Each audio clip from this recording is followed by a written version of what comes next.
I mean, Maiden Collectibles is a wholly owned subsidiary of Maiden Holdings Limited, which is Iron Maiden. So unlike any other, this is as much as in legalese, there is a license between Iron Maiden Holdings and Maiden Collectibles. It is a license in name only. This is not really a licensed product. This has been wholly conceived, designed, and manufactured by the band and their management in-house. And this is the product that internally that we wanted on the market.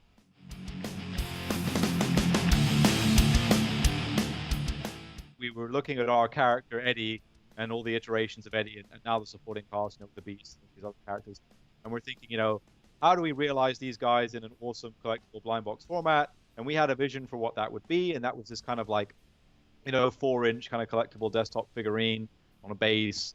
And we wanted to match the game as well. Of course, there's a Legacy of the Beast game that kind of spawned all of this, and that kind of desire to bring that, all the digital iterations of the characters into the real world.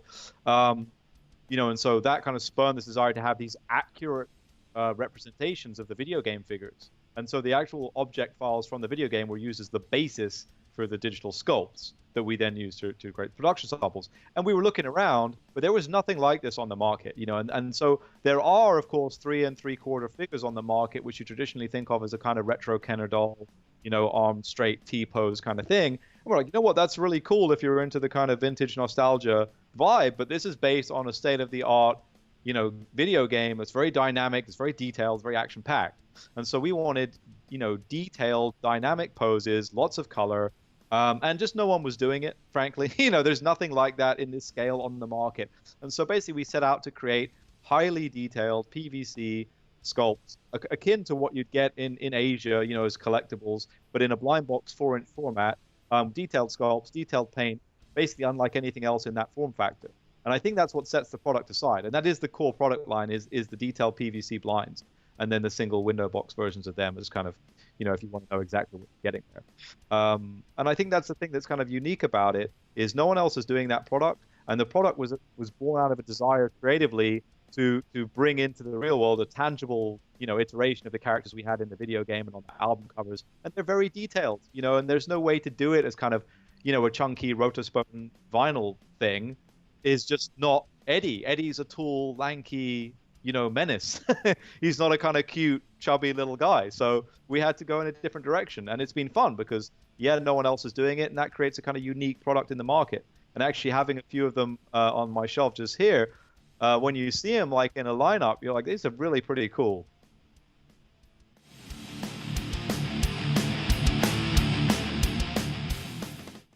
Yeah, I mean, ultimately, my role, I'm the director of Maiden Collectibles, and so this is kind of my brainchild, if you will, and very much a kind of passion project for me within the company.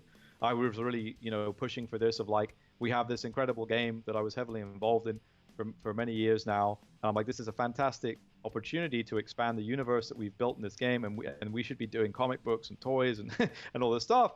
And I was like, well, if you can prove there's a market for it, then, have at it kind of thing. And so I did just that. And I said, people will buy this and be excited by this product and really engage with it if we just do it right, And originally, like I say, it was part of that mission was maybe it's a licensing thing. And then we couldn't find, a licensing partner. And we had the same with the comics. I had a certain benchmark for what this comic should look like. And I grew up, reading 90s comics. And back then it was like, Jim Lee was just doing your X-Men comic that you'd pick up. I mean, that was, the artwork was astonishing. Todd McFarlane was doing Spawn.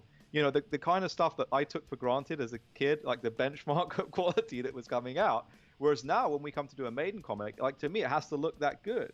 And so in the end, we assembled our own team that were willing to take the time to get that level of detail. And only once we had the finished product did we then go and find the right publishing partner to distribute. And that turned out to be the Heavy Metal publishing route. And that's been a lot of fun. And again, that's all been inspired by the same directive. And a lot of that, the whole process of Legacy of the Beast, we had the whole band come out to the studio a couple of times. They all flew out to Vancouver. This was during the development of the game, in sense of getting understanding of what the lore was all about, how we were interpreting the songs, giving their input on, the direction we could go. Also, Rod Smallwood, the band's original manager, has always been present throughout all of these discussions and the evolving line of Legacy of the Beast, and very much guiding me in the sense of tone of like what Eddie's all about. You know, Eddie never speaks, so it's very much an attitude thing and an energy thing that we're trying to convey. And that obviously was challenging doing the comic book series and the story for the game of like, you know, a kind of lead protagonist that never speaks, you know, is a challenge. um, but it's been a lot of fun, you know, to really just make sure that energy and attitude comes through in other ways, and there are other characters around him that interact with him that drive the story in a way that obviously you and I can kind of link in with. But yeah, I mean, it's definitely it's a process where I think the band are very much involved and the management to help set the tone and the direction that we go in. And then ultimately, it's like fantastic. We've created this infrastructure now, whether it's comics or collectibles or whatever, that we're all really happy with and all really excited by. And then that thing lives and breathes as an entity in its own right. And then maybe when we want to do something new, like if it's going to be, for example, this is wave one of the toys that we're seeing. When it comes to wave two, we'll probably go back to all those stakeholders and say, hey, these are the guys we're thinking for wave two. You know, like, what do you think? Like, if there's an Eddie you really want to see, or are you happy with this? And, you know, but in terms of creative, like, they know what we're doing now. The aesthetic has been approved. The style has been approved. It's kind of like, you know, if you're working at a major film studio or a TV show, you'd have style Bible and, you know, style guides that some, you know, teams have created, have to spend months whittling that down into this is the look for this film. But once they have it, they're trusted to just get on with it. And that's much the same here.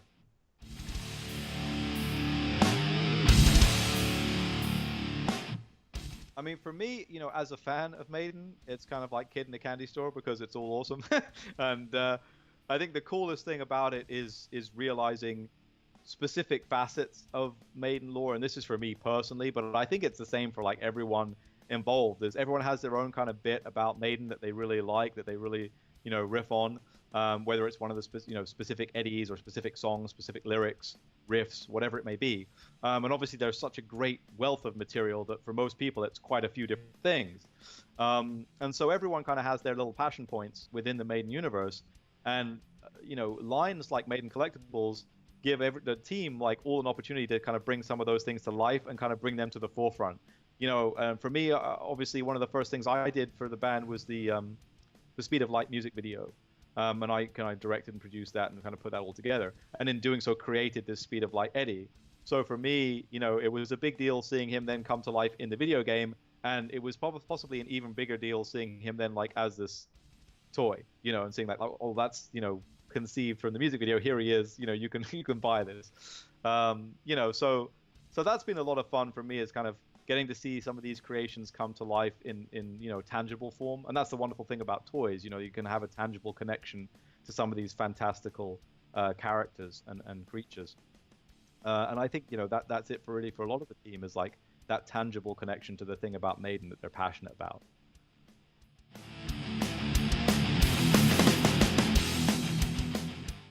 Yeah, I mean, we're certainly looking already at like what Wave 2 will be, just in terms of like follow-up of the lines that we have. We are always working on, you know, new sculpts and just kind of seeing what works and what's cool, what's viable production-wise. I think, you know, for a blind box tray of 12 figures, having 12 sculpts is actually pretty unusual, you know, so it's already, you know, we did quite a few, and originally we were going to do 15 sculpts. And then we were just like, oh, that's crazy. And so we kind of broke it out into, well, some of them will be singles and so on. So there's going to be an ongoing line of the single window box figures. We want to do the kind of first three kind of just to kind of set the tone of like the breadth and variation of what we're doing. There's some kind of classics in there that people know about, like the Trooper. There's the more modern, most current, which is the Mayan, the Shaman Eddie from Book of Souls. And then a more eclectic pick, which is the Vampire Hunter from Transylvania. So that's the kind of first three, but then I think what we want to do is like do them quarterly, so there'll be like 4 a year, maybe some event and convention specials and things like that. So there's the ongoing window box, there's the blind box range, which we'll do like once per year. So this is going to be kind of the 2017 to 2018 range, if you will, of blinds, and then there will be a wave 2 and so on and so forth. And then, you know, we have some other kind of products that just make sense in the PVC, because we're doing these really nice sculpts. So we're going to do some kind of really cool, like chunky PVC keychains of like head sculpts and things like that. I mean, ultimately it's Eddie the Head, so it's a lot of fun to just kind of reduce him down to that and see what you can do with that form factor. The keychains make a lot of sense as something kind of chunky and cool, where you can take in that that scale if you have like just a cool like 2-inch head. And then, we're looking at some accessory stuff of just, where it makes sense, where there's demand. I mean, certainly, I think what I'm particularly excited about with these sculpts is they're so detailed, but they're as cool as they are in the little form factor. I just want to scale them up. So, so it's kind of the next thing is going to be looking at some scaled up ones as well. I mean, if these are I'm kind of thinking about it as a kind of Medicom bear brick kind of thing, whereas there isn't really a scale to these. They're all approximately 4 inches tall. But that just kind of worked out across the line. But like some of them are floating and are 5 inches tall. Some of them are crouching down at 3.75. It's varied. It's not like a line of 3.75 action figures. So we're kind of calling this our, like, internally, we could consider this like 100%. And then, we might come back and reissue some of these figures in 200% or in 400%. But when we do that, we'll go back into, it won't just be a blown up one. It's not going to be like a gentle giant blow up of a Kenner doll type thing. We'll actually go back into the sculpt, add more detail to the face, add a diorama to the base, give it a unique window box, and it'll be a new offer. We might even repose it, depending what we feel like. It's just some in particular. It's like, Trooper, for example. Like, I want to do a Trooper maybe 400%, like on a diorama with the cannon and the bodies and everything. And it's going to be nuts, has to be done.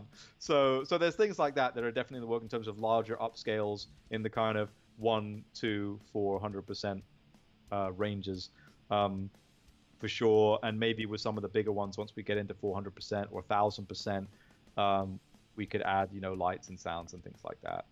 So that's kind of, I mean, mostly right now we're just focused on really cool sculpts of really great characters. And then we can look at, what excites us internally about and what do we think there's demand to do in other scales and slightly other iterations.